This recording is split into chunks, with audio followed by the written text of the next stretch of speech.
In this video, I'm going to reveal a little-known secret that experienced U.S. waiver lawyers know. It is a good thing to hear no at the right time. It's a counterintuitive truth about U.S. entry waivers that might surprise you.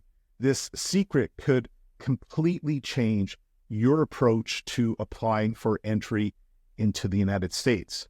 So, what is this surprising secret? How can hearing no possibly be good news? Let's dive in and uncover the power behind hearing no. I'm Dan Joffe, U.S. waiver lawyer at Nextlaw. Let's get started. The shock and truth is this: sometimes being told no by a lawyer when considering a U.S. entry waiver application can actually be the best thing that happens to you. In other words, a no from a lawyer could mean the difference between traveling to the United States and never being able to enter the country again. Now, you might be wondering, how is that possible? Well, let me explain with a real-life example that will make everything clear and reveal the power behind this secret. I recently received a call from someone who was denied a U.S. entry waiver.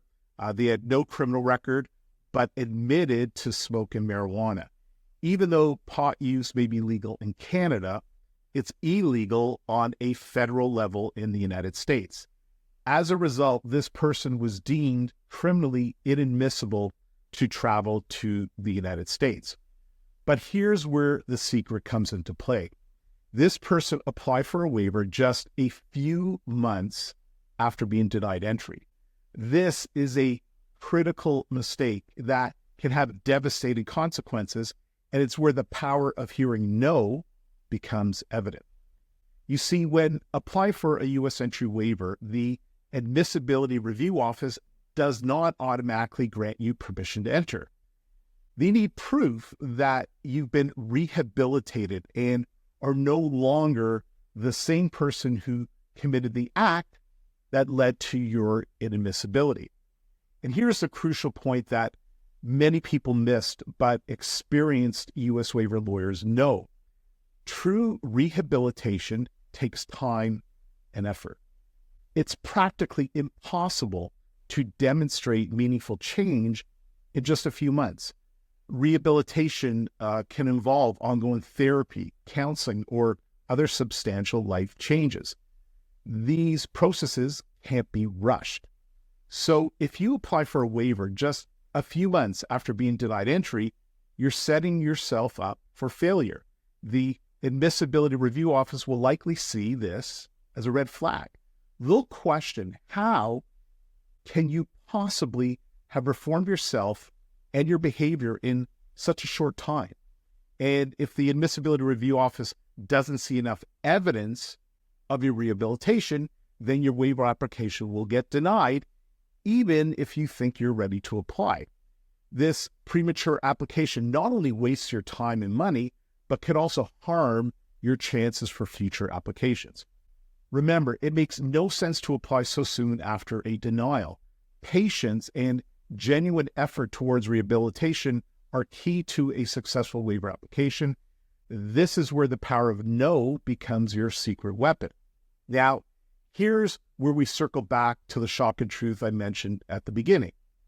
If this person had called me before they applied, I would have given them a firm no. I would have explained their situation and the fact that it was far too early to apply, and that no would have been the best advice they could have received. You see, by me telling them no, I would have saved them from a costly premature application that was doomed to fail. I would have guided them towards taking the necessary time for genuine rehabilitation. In essence, that no would have preserved their chance for a successful application in the future. This is the power of hearing no from a U.S. waiver lawyer. It can be the key to eventually hearing yes from the U.S. Customs and Border Protection. It's not about crushing your dreams of travel. It's about protecting your future opportunities.